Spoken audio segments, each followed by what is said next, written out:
આજના જે ગેસ્ટ છે એ સીધા રિહર્સલથી આવવાના છે એન્ડ બહુ ટાઈમ શેડ્યુલ ટાઈટ છે. અહીંયા એને મેકઅપ કરશે, તૈયાર થશે, કેટલી વારમાં એ ઇન્સ્ટન્ટલી જવાબ આપશે. આઈ એમ વેરી એક્સાઇટેડ કે આજના એનર્જી ગેસ્ટ જે છે she is really energetic, she is really dynamic. So હું બહુ જ ક્યુરિયસ છું એમને મળવા માટે ને એમની સાથે વાતચીત કરવા માટે. લેટ્સ સી આજનો એનર્જી ટોક શો કેવું જાય છે.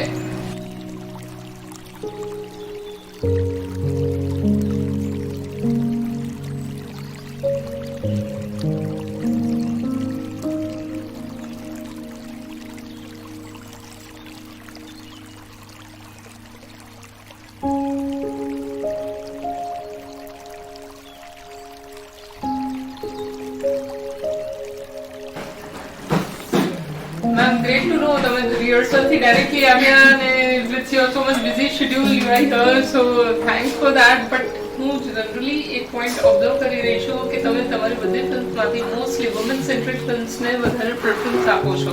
What is the reason behind that? Actually જેમ તમે અત્યારે જ કીધું કે એક વુમન ખૂબ બિઝી હોય છે એની લાઈફમાં એન્ડ અત્યારે રિહર્સલ એન્ડ નાવ મેકઅપ અને પછી બીજી ઇવેન્ટ અને ગર્લ્સ તો ઠીક છે પણ વુમન એમના ઘર બી સંભાળવાનું હોય છે ને એમને કામ બી સંભાળવાનું હોય છે. So that was the biggest reason કે આવી કોઈ ફિમેલની સ્ટોરી જો મને પોર્ટ્રે કરવા મળતી હોય then I will be so happy and I am grateful કે એવા વુમન સેન્ટ્રિક ફિલ્મ્સ મળી છે જેમાં એક્ટિંગ એબિલિટીઝને કારણે તો મને ચૂઝ કરવામાં આવે છે. Great. So I do believe in woman power. So I feel grateful કે તમે આજે ખોજના પ્લેટફોર્મ પર આવ્યા. I got an opportunity to know about you. Thank you so much. Hello everyone, ખોજના YouTube ચેનલમાં આપ સૌનું સ્વાગત છે. ખોજની જે ટેગલાઇન છે તું ખુદ की खोज में निकल तो किस लिए हताश है, तू चल तेरे वजूद की समय को भी तलाश है. Energy Talk with the Guest Season 2 and today I'm very excited. I have a very dynamic youth icon with me. She is none other than Kashish Rathod. Welcome ma'am. Thank you so much. Okay.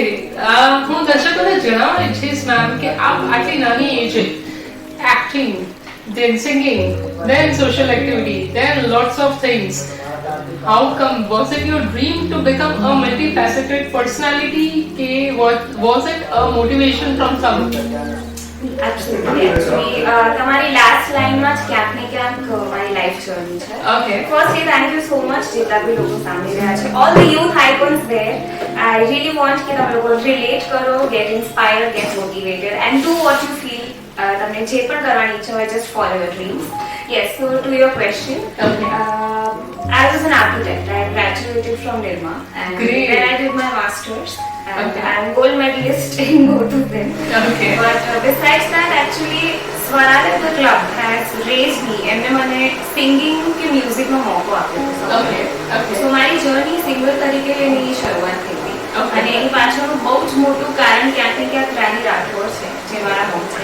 True. એ પોતે એક એવી personality છે કે જેમને હું આટલી હતી ને જ્યારથી જોઉં છું કે એક દિવસ હોય ને એક દિવસમાં 24 કલાક હોય બટ એ 24 કલાકમાંથી 23 કલાક કામ કરતા હતા અને એ 23 કલાક એવું કે કોઈ એક જ વસ્તુને આપ્યા હોય કે 23 કલાકમાંથી એ પ્રોપરલી આખું ડિવાઈડ કરતા હતા કે નહીં આટલું આપણે સોશિયલ વર્ક કરવું જોઈએ, આટલું આપણી જોડે છે then we should be thankful, તમે લોકોને હેલ્પ કરો, તમને જે ગમે છે એ પણ કરો અને બીજું બીજાને ખુશી આપે એવું પણ કરો સાથે સાથે. So yes, I started and the biggest inspiration is Rai Rathod, my mom. એટલે સિંગિંગથી શરૂઆત કરી અને સ્ટેજ મળ્યું, બહુ જ બધા લોકોએ મને પસંદ કરી અને ત્યારે જોઈ કે આનામાં ટેલેન્ટ છે, આનામાં એબિલિટીઝ છે. સો સ્ટેજથી ડાયરેક્ટ પછી સ્ક્રીન સુધી આવી ગઈ somehow. Okay. So that was the biggest inspiration. And જ્યારે એક આર્ટિસ્ટ હોય કે એક એક્ટ્રેસ હોય, when they first of all take the name of their parents, no one can be the biggest inspiration than your parents. કારણ કે એમની જે sacrifice હોય, એમનું જે upbringing હોય, that makes you more and more shining, more and more in front of the world like the real you. તમે તમારું real face લોકોની સામે લાવી શકો છો. Yes. So ઘણા બધા અદભુતમાં તમે વર્ક કર્યા છે in many movies. Yes. Like Patkatha, Love You, Papa, many more. So one or two most memorable incidents? બધા જ incidents were so memorable. Okay. Because જેમને ના કીધું સ્ટેજથી ડાયરેક્ટ સ્ક્રીન પર કૂદકો માર્યો છે. Okay. એટલે મારી ફર્સ્ટ ફિલ્મ હતી લવલી પાપા, એમાં હું ડોટરનો રોલ પ્લે કરી રહી હતી. Super. અને બહુ જ મજાની વાત કે આમ ઇન્સિડન્ટ તમે કહો આઈ થિંક ઓવરઓલ જર્ની જ એક ઇન્સિડન્ટ હોય ને એવું લાગે છે, because it was so unplanned. Okay. And I am really fortunate કે દરેક ફિલ્મ જેટલી મેં કરી, પટકથા, લવલી પાપા, કિનારો, આકાશવાણી, આશરો, ભૂત અદ્ભુત, હેપી ડિવોર્સ એનિવર્સરી, Wow. સેવા ભાભી, ચંદા વગેરે, Great. દરેકમાં મને નવો કિરદાર નિભાવવાનો મોકો મળ્યો છે. Okay. એટલે દરેકમાં કંઈક અલગ કરવાનું મળ્યું છે. એટલે ધ બેસ્ટ ઇન્સિડન્ટ એ જ હતો કે ફિલ્મની સ્ક્રિપ્ટ આવે and I am really happy કે આમાં કંઈક અલગ કરવાનું છે, so I go for that. Okay, so the most learning point is she always tries something adventurous. कुछ नया रिस्क लेना मैम को पसंद है. Yes, very So she is already living a roadie lifestyle. હા, લઈ શકો છો, કેમ કે હું ને મમ્મી મને છે ને આમ થાર લઈને નીકળીએ છીએ અમે. Wow. બસ Wow. લાયસન્સ રિવોલ્વર મને અપાવવાની બાકી છે. બાકી રાઠોડનું પેલું જે ચેકલિસ્ટ હોય ને એ આમ ક્યાંક ને ક્યાંક અમે પૂરું કરતા જઈએ છીએ. Okay. So this is again an inspiring thing for all the youths कि तैयार हो जाओ. We are on the field. We are on the ground.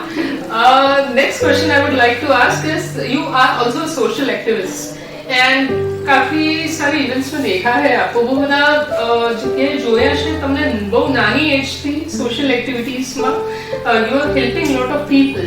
So again I know your inspiration is your mom, but how do you feel doing that at such a young age? આની પણ એક એટલે social work ઓર આ બધું કેવું છે over the time જેમ જેમ તમે ગ્રો થતા જાઓ Sure. એમ તમારી ફિલિંગ્સ ગ્રો થતી જાય Wow. અને તમારી સમજ વધતી જાય. Great. એટલે જ્યારે I think I was 7-8 or something ક્યાં કહું કંઈક જોતી હો કોઈ કિસ્સો બન્યો હોય કે કોઈક રિક્ષાવાળાને સિંગિંગનો શોખ છે Right. કે કોઈક ફિમેલ છે જે ડિપ્રેસ્ડ છે, Okay. એની જોડે ગ્રુપ નથી, ફેમિલીઝ નથી અને એ ક્યાંક ને ક્યાંક એક નવું ફેમિલી કે ગ્રુપ શોધી રહી છે. Okay. અને નોટ ઓનલી ધેટ, એના સિવાય ડિપ્રાઇવ્ડ લોકો અને સ્પેશિયલ કિડ્સ માટે મને બહુ જ ફીલ થાય છે. Okay. બીકોઝ આપણી જોડે બધું જ છે, બધી જ એબિલિટીઝ છે, આપણી જોડે ફૂલ બોડી છે Right. અને તો પણ અમુક લોકોને કામ નથી કરવું True. પડતું. બટ આઈ હેવ સીન અમુક આર્ટિસ્ટ છે જે લોકો પગથી પેઇન્ટ કરે છે અને આ બધા ઇન્સિડન્ટ્સ હું બચપનથી નોટિસ કરતી આવી છે. Yeah. સો દેવગઢ બારિયા વિશે કદાચ તમે સાંભળ્યું હશે. And my grandparents belong to Devgadh Baria. Okay. અને ત્યાં આદિવાસી કમ્યુનિટી છે જે હજુ પણ એ લોકો રહે છે એ રીતે. અને એમને એમાં એ લોકોમાં એટલી સ્કિલ્સ હતી કે મતલબ ત્યાં બાંબુને અમુક ક્રોપ્સ ત્યાં ઉગતા હોય છે રેગ્યુલરલી બારિયામાં જે ફેમસ ક્રોપ્સ છે Okay. અને એમાંથી કંઈક બનાવીને એ લોકો ક્રાફ્ટની બધી વસ્તુઓ બનાવે છે અને કપડાં બનાવે છે અને ઓલ ધ હેન્ડીક્રાફ્ટ એ લોકો જાતે બનાવતા હતા. And I think I was 7-8 ત્યારે રાઈટ છો એમને એ લોકોને બધાને ભેગા કરીને એ લોકોને શીખવાડ્યું Okay. કે તમારી અંદર ટેલેન્ટ છે. દેન એમના માટે એક બિઝનેસ ઓપોર્ચ્યુનિટી ત્યાંથી ઊભી કરવામાં આવી હતી કે Wow. એ લોકોને શીખવાડ્યું, ગાઈડન્સ આપ્યું, એમનું એક્ઝિબિશન અમે અમારી તરફથી કર્યું. Okay. અને not only in that place, પછી અમે ઓલ ઓવર ગુજરાત એમને એક્ઝિબિશન્સ કરતા હતા. Wow. એન્ડ એના સિવાય જેમ અમે કહ્યું ને રાઠોડ છીએ એટલે હું બાઇક ચલાવતા હતા અને હું બાઇકની ટાંકી પર આગળ બેસતી Yeah, હતી. wow. ત્યારથી અમે લોકો ગામડે જતા બાઇક ઉપર અને લોકો માટે બહુ નવાઈની વાત હતી એટલે એ લોકો અમારી સાથે અને સ્ટીલ અમારી સાથે કનેક્ટ થઈ જતા હતા. Wow. એટલે ત્યારે મને રિયલાઇઝ થયું કે નહીં, તમારા ઉપર છે જો તમને હેલ્પ કરવી હોય, તમને કોઈને સમજવા હોય તો એના માટે બાઇક ચલાવો છો ઓર વોટ એવર તમારું આઉટફિટ છે કે એનાથી કશું જ નથી થતું. તમે એમની નજદીક જાઓ, એમની જોડે વાત કરો, એમની વાત શેર કરો, Right. સિચ્યુએશન સમજો. એટલે આવી રીતે હવે તો અમારી એનજીઓ છે જેમાં અમે સ્પેશિયલ કિડ્સ માટે વર્ક કરીએ છીએ, એમને સ્ટેજ પ્રોવાઈડ કરીએ છીએ અને વીકલી અમારા કેમ્પ ચાલતા જ હોય છે જ્યાં આપણે બ્લડ ડોનેશન કરીએ કે વિન્ટરમાં સ્વેટર ડોનેશન, ફૂડથી લઈને એવરીથિંગ અમે અત્યારે પહોંચી વળીએ છીએ. Great. So मैंने वो important message આપ્યું. કોઈ પણ વ્યક્તિનું અટાયર કે physique doesn't matter. The main thing is વાણી, વર્તન, વિચાર, કર્મ અને સ્વભાવ. જો આ બધું બેલેન્સ હોય, વિનમ્ર હોય, તો you can reach to each and everyone's heart. તમે બધાના દિલ જીતી શકો છો. Now, being a youth icon, so તમે already last question માં answer કર્યું કે attire and physique is so important. What are the other qualities that are needed becoming a youth icon? Okay, youth icon માટે first thing which you need is realization. Okay. And now you are grown up and you are youth. Now you are no more a kid. Great. બહુ જ મોટી વાત છે. અને એના સિવાય this is the age જ્યારે તમારી પાસે maximum energy હોય છે. Wow. Because when you are in your early 20s, તમે કોલેજથી હમણાં જ નીકળ્યા હોવ છો, જી. you have lot of scopes, બહુ જ બધી opportunities હોય છે. Okay. અને તમારી અંદર ટેલેન્ટ હોય છે, તમારી અંદર એજ્યુકેશન અને નોલેજ બી આમ ઠૂસેલું ને ભરપૂર હોય છે. Wow. તો બસ એને as a cracker, as a fire cracker એને બ્લાસ્ટ થવા દો. એ ટાઈમ તમે સાચવી લેશો તમારી લાઈફનો, તો આઈ થિંક તમને આગળ જેટલી પણ ઓપોર્ચ્યુનિટીઝ કે જે પણ હશે એ બધું સ્મૂથલી થઈ જશે. Great. તો તમારી ટેલેન્ટને એ જ ટાઈમે બહાર કાઢો. Wow. So she means to say કે તમે તમારી જાતને સ્ટોપ ના કરો. You should be with your full energy, with full passion and with full fire. તમે જો દુનિયાની સામે આવશો તો people will see the real energy inside you and you can showcase yourself 100%. Yes, very True. So જેમ મેમે કીધું કે એમનું એક સ્વરાલય ક્લબ ચાલે છે and she has been learning singing from her mom Rahi Rathod. તો આ સિંગિંગમાં હું જાણું છું ત્યાં સુધી આ ક્લબમાં ઘણા બધા ટેલેન્ટ્સને ચાન્સ મળ્યું છે, ઘણા બધા લોકો અહીંયા સિંગિંગ શીખે છે અને they get a platform to perform in front of stage. Since how long you are into singing, please? Okay actually તમે પણ અમારી ખાસ શોઝમાં આવ્યા છો, Yes, એમને yes. જોયેલા છે અમુક સિંગર્સને આગળ હતા. True. આઈ થિંક બહુ જ નાનપણથી મ્યુઝિક મારી સાથે હતું. Okay. બહુ જ નાનપણથી, બીકોઝ મારા નાની પોતે તબલા વગાડતા હતા, હાર્મોનિયમ શીખતા હતા. Okay. So of course I was a scholar student. હું બહુ જ બુકવર્મ વાળી પર્સન હતી કે Okay. ભણવામાં બહુ જ ધ્યાન આપતી હતી, બધામાં ફર્સ્ટ રેન્ક આવે બધું properly. And of course I am following architecture also અત્યારે પણ. Okay. પણ એના સિવાય જ્યારે મ્યુઝિક કે આવું કંઈક વાત આવતી હતી તો I was surrounded by music.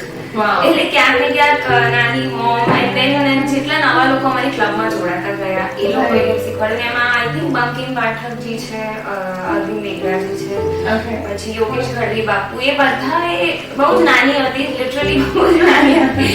School ટાઈમથી મને ગાઈડન્સ આપતા ગયા છે Okay. અને એના વે મોટિવેટ કરતા ગયા છે. Great. So ત્યારથી yes, music is with me since I was 13 or 14. ત્યારથી એકદમ back on music છે ને ત્યારથી અમે શો કરીએ છીએ. Great. So कुछ तो एक नजराना हो जाए दर्शकों के लिए. ઓકે અમે demand Thank you so much. તો મારી ફિલ્મ કિનારો જે છે એમાં મેં પ્લેબેક કર્યું છે. Wow. અને એમાં શાહિદ માલિયા જે બોલિવૂડ પ્લેબેક સિંગર છે, Okay. અને એ મારો ક્રશ હતા, એટલે મને એમનો અવાજ બહુ ગમતો. Super. એ જેવા દેવન પ્રમાણે એમનો અવાજ પર હું ફિદા હતી. Okay. અને એમની સાથે મને પ્લેબેક કરવાનો મોકો મળ્યો. અને આમે કીધું બી છે એક બી જગ્યાએ, because I am so happy for this. Okay. એની એક લાઈન આઈ Please. सिसकती हवा ठंडी उर्वाहिमा पिल्ला दरियानो तुझे छीन किनारो आँखों सागरमा उठी रही तरंगो छे सुरखा सांझनो तुझे छे किनारो. That was so vibrational. You can feel the vibes in the air. So, after youth icon Kashish Rathod, the most sensational, vibrational, and inspirational energy talk show of Khoj. Thank you so much, Kashish. Thank you so much, Coach. And I think આ video જોઈને તમને કંઈક ને કંઈક જાણવા કંઈક ને કંઈક શીખવા મળ્યું હશે. So follow your dreams. Thank you. આપણે આજે મસ્ત એક સેટઅપમાં બેઠા છીએ, એ છે Ami salon and studio, and we got an opportunity to shoot our energy talk show at this great place. So thank you so much to Ami Saloon and Studio for providing us this beautiful place. And ખોજ આવા અનેરા સત્તાનો આપની સામે લાવતા રહેશે અને આપના જીવનને ઉજાગર કરવાનો નિરંતર પ્રયત્ન કરતા રહેશે. ખોજની જે टैगलाइन છે હું ફરી વાર કહીશ, तू खुद की खोज में निकल, तू किस लिए हताश है, तू चल तेरे वजूद की समय को भी तलाश है. Do subscribe to YouTube channel Khoj by Puneet ji, hit the bell icon, like the video and do comment for sure. Thank you so much.